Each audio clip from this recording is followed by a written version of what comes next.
E eu estou aqui, é a primeira vez, eu estou conhecendo hoje o Erickson Miyazaki e ele trouxe uma receita que eu sou apaixonada por suco de tomate, sopa de tomate, tudo que tem tomate. Salada, até o tomate purinho. Imagina essa receita que você fez hoje. Fala dela pra gente, Erickson. Então, hoje nós vamos fazer um pão italiano clássico, né? Para produção de para colocar junto um caldo vermelho, né? Então, toda a temática italiana a gente quis condensar num único prato de hoje, né? Então, o que nós vamos fazer hoje? Vai ser um caldo vermelho à base de pimentão e tomate defumados, certo? Vai ser um preparo simples, na verdade, né? Para a finaleira do nosso inverno, né?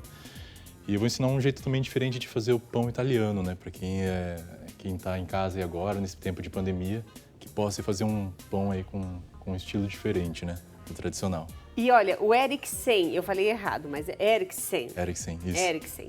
E ele trouxe o pão que ele fez. A gente pode até comprar na padaria, claro, mas o mais gostoso é fazer.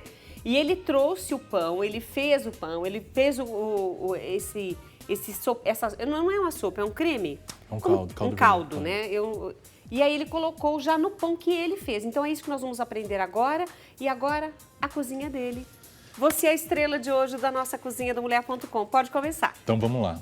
Pessoal, a primeira etapa aqui do nosso prato vai ser o processo de fabricação do nosso pão italiano, tá?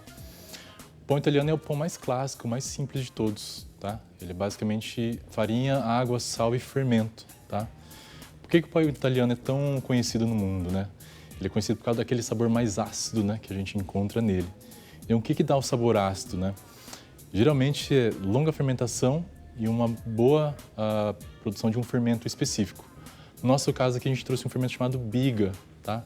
Para quem não conhece, biga é um pré-fermento, basicamente é uma mistura de água, farinha e aquele fermento comercial que você encontra no mercado, tá? É muito simples de fazer, só vai exigir um pouco de disciplina aí para executar, tá? É o fermento biológico, né? Fermento biológico. Granuladinho. Fermento biológico. Então, assim, a primeira etapa da produção do pão italiano é a gente fazer esse pré-fermento. Basicamente é farinha, tá? A água e o fermento. Nós misturaríamos esses três ingredientes, tá? Até virar uma massinha coesa, homogênea. Misturou, nós vamos deixar fermentar por mais ou menos 5 horas antes da gente começar efetivamente misturar os pães, tá? Então, em casa, é só fazer esse processo, cobrir com plástico, com papel, só para não ressecar. Tá. Fez esse tempo, ele vai estar com essa aparência meio esponjosa, ele vai ter um aroma até quase de fruta, assim, né? Quem for experimentar, sentir o ponto, tá? Chegando nesse ponto aqui, pessoal, aí a gente vai adicionar os demais ingredientes da receita, que é basicamente a farinha, o sal e a água, tá? O fermento, como ele já está todo na biga, não precisaria adicionar mais, tá? Então, ó, o processo de fabricação a partir de então, ele é muito simples, tá? Geralmente, nós começamos pelos secos, no caso, a farinha de trigo, tá? Essa receita, essa quantidade que você está sugerindo, é para dar quantos pães? 2 pães? Ele vai dar 2 pães, 2 pães. Exatamente 2 pães, tá? Acho que ficou um pouquinho aí. Ficou um pouquinho aqui. Aqui, geralmente, tem uma lógica, tá? Geralmente, a dona de casa, às vezes, faz primeiro, começa pelo líquido para depois colocar os secos. A gente inverte, a gente coloca primeiro os secos, depois coloca os líquidos, tá? Entendi. Para seguir um balanceamento da receita. Então, colocou o fermento, ou a farinha, o sal, né? A biga já pode entrar, então eu vou dar um destaque aqui para vocês verem, ó. Tá Ela é bem esponjosa, né? Bem esponjosa. Olha, pra quem fica até elástica. Fica elástica, fica com essa aparência, tá?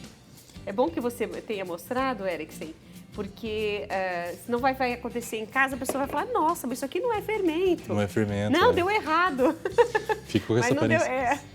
Fica com essa aparência mesmo. Bom, aí aqui, pessoal, só adicionar água aos poucos, tá? Não precisa adicionar toda a água pelo seguinte, às vezes a sua farinha da sua casa, ela não aguenta tanta água da receita. Então a ideia é que você faça essa mistura até o ponto dessa farinha ficar coesa. Ficou coesa, você já pode parar de adicionar água, tá? Então aqui sempre aos poucos, tá? Coloca um tanto aqui.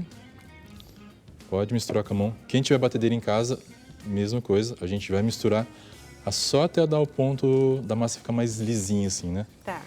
que a gente chama de processo de sovar. Então aqui é uma mistura...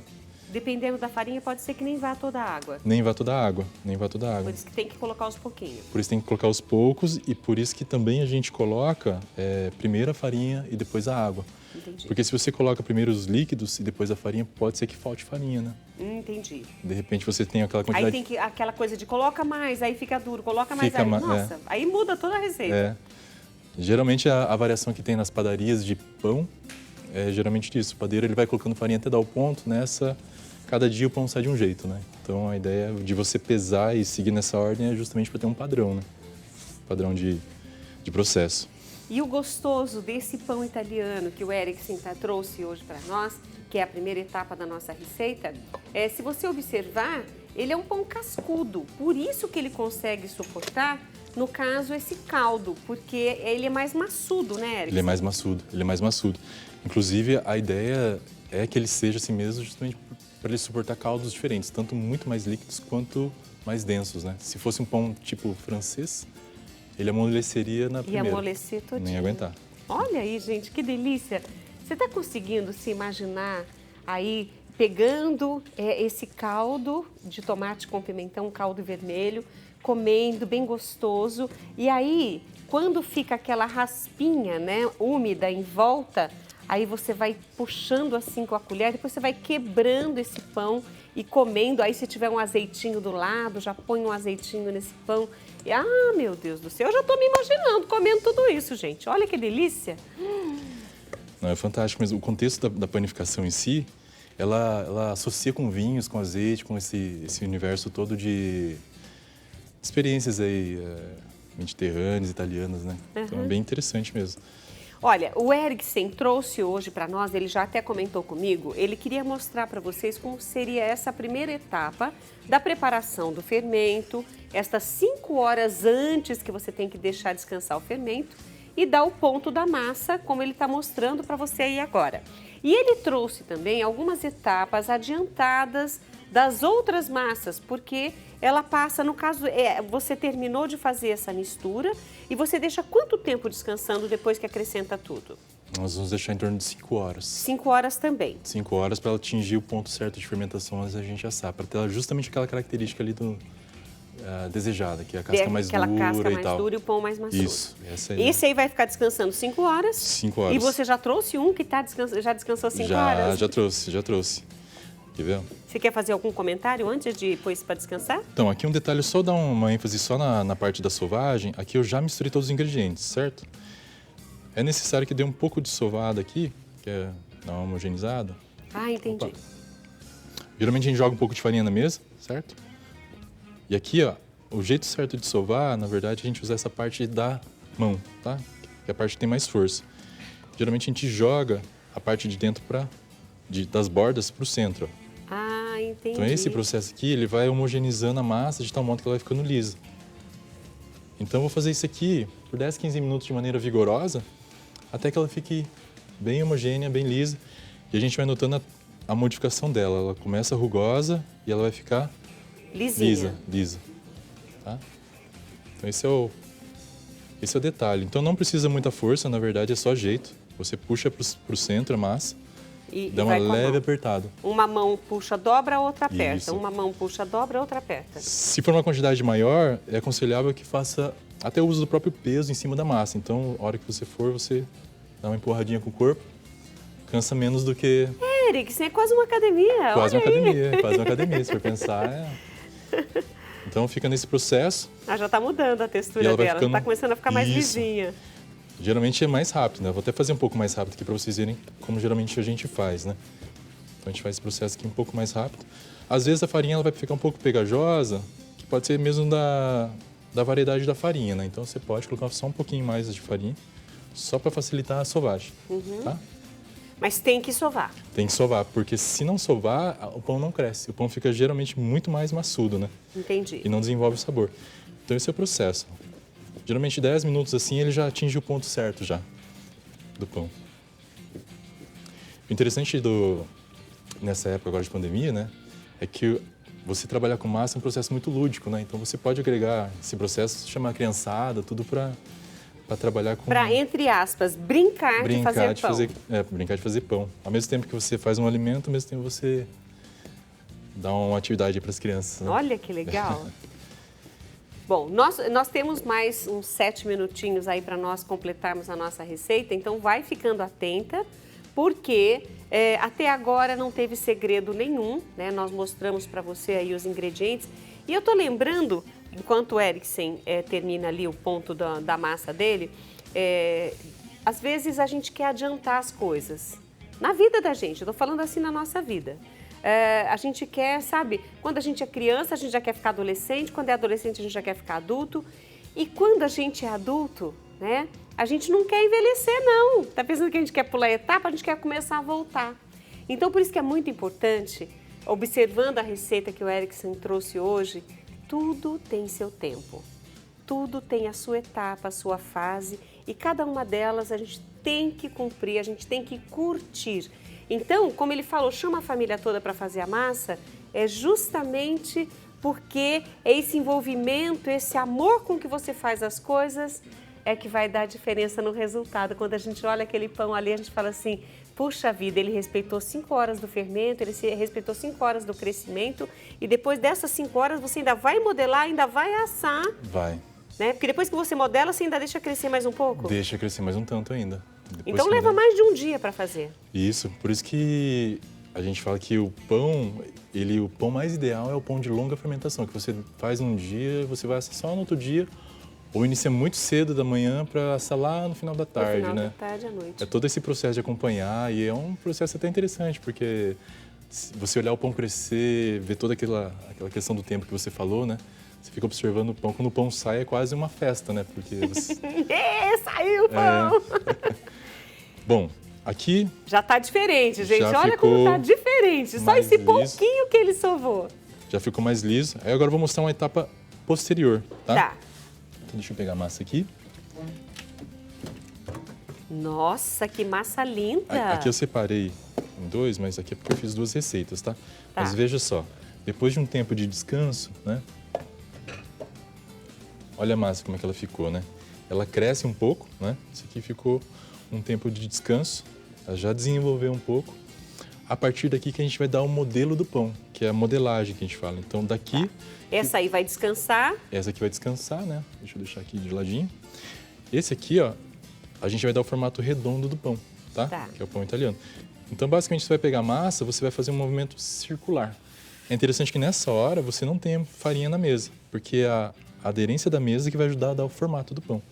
Então, você vai fazer um movimento parecido com isso aqui, ó. Como se você estivesse girando o pão, ó. Então, a aderência da mesa, ó. Olha isso. Nem precisa força, é muito mais jeito. Então, ó, tá vendo? Se vocês olharem a massa de perto também, a câmera consegue dar um close. Vou tirar esse aqui daqui. Vocês vão ver que aí consegue ver melhor. Que aqui tem umas microbolhas, né? Essas microbolhas depois vão resultar naquelas microbolhas ali do pão. Então, se vocês olharem aqui... Olha como ficou redondinho! Então, ó, o movimento é assim, ó. É só fazer um movimento circular. E não precisa enfarinhar. Não precisa. Que a ideia é que fique girando mesmo. Fique girando. E aí, desse ponto aqui, a gente deixa crescer. É interessante que deixe crescer em cima de um... Se você não tiver uma assadeira específica, se você quiser deixar crescer em outro lugar, você pode pegar um papel manteiga, colocar esse pão para crescer antes de assar. Depois aí... só pega o papel manteiga e põe na assadeira. E coloca. Aí fica muito fácil. Então aqui, a partir daqui, 5 horas em média, tá? Se for um dia mais frio, obviamente que vai ficar um pouco mais tempo, tá? Se um dia mais quente, vai ficar menos tempo, mas em média 5 horas aí de fermentação, tá? Bom, essa etapa também já foi. Foi às 5 horas do fermento, tudo aqui, tudo em 5 minutos. Às 5 horas do crescimento, às 5 horas depois do formato aqui do pão. Então vamos lá. Agora eu vou pegar o pão em si, tá? Olha como ele cresceu, gente. Aqui ele tá ainda em crescimento, mas a gente nota que é um papel manteiga que a gente utilizou. A gente nota que ela já tá, ó, tá aerada, né? Só de você tocar, você vê que ela tá toda cheia de gás. Então esse é o ponto interessante. Se você sova de uma maneira adequada, ela vai ficar lisa, ela vai formar uma rede, que é a rede de glúten. Ela vai prender todo o gás. Por isso que o pão cresce, tá? Olha, o nosso tempo aqui é curtinho, nós temos mais 3 minutos, Eriksen, e eu queria que você falasse do tomate do pimentão, se você me permitir, a não ser que você tenha algo para acrescentar, você fez uns cortes ali no pão. Fiz uns cortes. E em que ponto você faz esse corte? É agora? É agora. Eu vou mostrar para vocês aqui o corte rapidinho, tá? Basicamente aqui a gente vai molhar um pouco a superfície do pão, tá? Coisa bem suave. Se você tiver um borrifador, muito melhor, tá? Aqui é só peneirar de maneira uniforme em todo o espaço.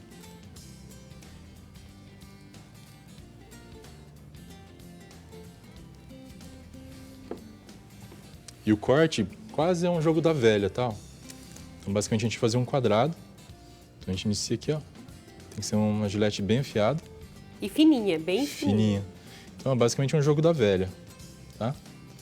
Fez isso aqui direto pro forno a 200 graus por mais ou menos 20, 25 minutos. Certo. E aí vai restando aquele pão ali. Maravilhoso. E olha, enquanto você prepara aqui para ensinar essa etapa, eu já volto aqui, porque eu gostaria muito de convidá-los, que agora ele vai dar uma limpadinha ali, ele vai preparar essa outra etapa. O que eu quero de vocês hoje é que vocês prestem bastante atenção, porque a gente vem falando desse livro aqui, As 24 Horas da Paixão, e muitas pessoas têm feito essa experiência e têm retornado para nós que tem sido algo muito profundo ficar com Jesus, porque não é ler. 24 Horas da Paixão é um convite a você para estar com Jesus nas últimas 24 horas dele. Então é a paixão, é o sofrimento, é a angústia, ao mesmo tempo a entrega, o amor, essa paixão por nós e a obediência ao Pai. Coisa que nós não fazemos, às vezes não somos obedientes ao Pai. Então esse momento de você ler é você entrar na história, mergulhar junto com Jesus e viver esse momento junto com Ele. Então eu quero fazer um convite a você. Você que está precisando se aprofundar nesse amor de Deus, quer aprofundar nessa paixão com Jesus, esse é o livro, As 24 Horas da Paixão. Nós chegamos a sugerir algumas vezes para que você pudesse presentear o seu pároco, para que ele vivesse também, além de todo o conhecimento recebido no seminário e nos estudos, mas também pudesse ter essas 24 horas junto com Jesus, vivendo a sua paixão. Hoje eu quero convidar você. Agosto é o mês das vocações, você pode dar para um seminarista, você pode dar para o seu sacerdote, você pode dar para o diácono, que hoje é dia do diácono. Parabéns, Eric, nosso diácono aqui da Rede Século XXI, né? Beijo para você também, mas você pode presentear alguém, mas mais do que presentear as pessoas, presenteie-se. 19 3871 9620. A Luísa Picarreta, quando ela colocou a experiência dela nesse livro, nos escritos dela, ela não imaginou que isso chegaria para nós da maneira profunda como chegou. Então tá aí, ó, faça essa experiência com Jesus na sua paixão. 19 3871 9620 é o telefone para você pedir agora e viver você mesma essa experiência, ok? Então tá aí, nós vamos só dar uma olhadinha no que o Eriksen está fazendo aqui, porque Filó, vou roubar um minuto seu, viu, Filó? Porque a gente vai ter que ir para o intervalo e ele vai só mostrar como ele vai começar aqui, a gente vai finalizar. Aqui você vai fazer o que nesse momento, Eriksen? Então, aqui a gente vai iniciar o processo de remoção das cascas, tanto do tomate quanto do pimentão. Essa pelinha fininha, né? Essa pelinha. E ao mesmo tempo a gente vai defumar eles. Então, basicamente o processo é a gente pegar um pimentão. Você pode fazer tanto na frigideira quanto direto no fogo, tá? Na frigideira vai demorar em torno de 10, 15 minutos. A ideia é que você queime literalmente toda a casca e toda a superfície do pimentão e do tomate, tá? De todos os lados. Então a gente vai deixar em torno de 2, 3 minutos cada lado até ela vai dar virando, aquela... virando até... Até ela queimar totalmente. Tá. Fez isso tanto com pimentão quanto com tomate. A gente vai guardar eles dentro de um recipiente com papel alumínio. Ah, mas a gente vai mostrar daqui a pouquinho, porque nós temos que ir para o intervalo, gente. Nós vamos para o intervalo, voltamos, aí você vai ver essa etapa desse queimar a pele que o Eriksen está falando aqui agora. O intervalo, um copo d'água e a gente volta já.